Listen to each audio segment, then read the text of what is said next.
Hi everyone, today I will be discussing treatment of sensorineural hearing loss using the cochlear implant. We will explore the usual hearing pathway, how impairment of this pathway leads to the physiological condition of sensorineural hearing loss, and the use of the cochlear implant as a novel treatment method. To begin, let's explore the process of hearing. Hearing begins with the auricle or visible part of the ear, which can be seen here on the slide. It is here that sound waves are collected and directed down the auditory canal. At the end of the canal, the tympanic membrane, otherwise known as the eardrum, begins vibrating, causing the three tiny bones of the middle ear to vibrate as well. These bones are known as the malleus or hammer, the anvil or incus, and the stirrup or stapes. These bones transmit the vibrations to the inner ear or cochlea. The cochlea is fluid-filled and snail-shaped. Within it is the organ of Corti, otherwise known as the true organ of hearing. It is here that vibrations are converted to impulses picked up by the auditory nerve. These impulses are carried to the brain, where they are then perceived as sound. Yet the most important aspect of the organ of Corti is the hair cells. These hair-like structures are called stereocilia and bend in response to sound, translating waves into electrical signals. However, at times, these hair cells can become flattened, bent, broken, or totally sheared off. Yet, unlike normal hair, there is no growing back, and as a result, permanent hearing loss is formed. Sensorineural hearing loss occurs when the stereocilia in the hearing pathway to the brain are damaged, resulting in it not being able to function properly. This can be seen within the image. Here at the top of the image, we can see where there are stereocilia that exist. However, the majority of the image depicts areas where these stereocilia have been sheared off.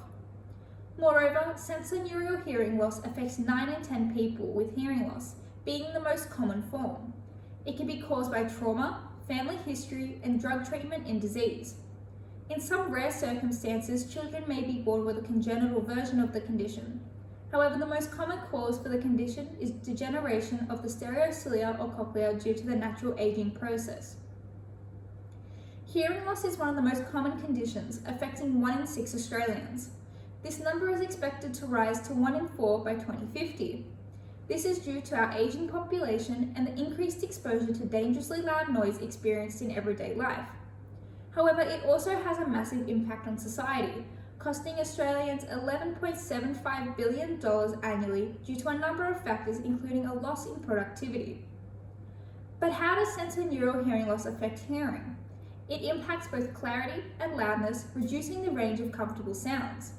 As a result, sounds that were once soft may not be discernible, while sounds that were once perceived as loud can be irritating and painful. As well as this, it is typical of the condition to experience a reduced ability to hear high-pitched sounds or understand speech. This is particularly true in the presence of background noise. Whilst the damage causing hearing loss cannot be reversed, much research has gone into novel techniques able to maintain the hearing ability of those with the condition. A recent development put in place to battle the condition is the cochlear implant. The implant is a small and complex electronic device made of 2 portions, an external portion that sits behind the ear as seen within the image, and the implant itself, which is surgically placed under the skin. The implant is able to bypass damaged areas of the cochlea, stimulating the auditory nerve directly. Yet whilst it is able to provide the user with a full representation of sound in the environment, it does not restore normal hearing. But how does the implant work? The diagram portrayed here on the slide is able to demonstrate the pathway of the cochlear implant. It all starts with sound being picked up by the microphone and sound processor. These sounds are then turned into digital code and transferred from the external component to the implant. The transmitter and receiver within the implant then converts the code into electrical signals, which are then used by the electrode array to stimulate nerve fibers in the cochlea. These signals are recognized by the brain as sound. The implant is suitable for those who have severe hearing loss but still have auditory nerves that work. It is also suitable for those who are not able to overcome their hearing loss whilst using hearing aids. However, the most important aspect of the cochlear implant is the advantageous impact it has had on those with sensorineural hearing loss. The implant has allowed users to understand speech, talk on a phone, and pick up different types of sounds. It also allows for better control over a person's own voice, making it easier to converse with others.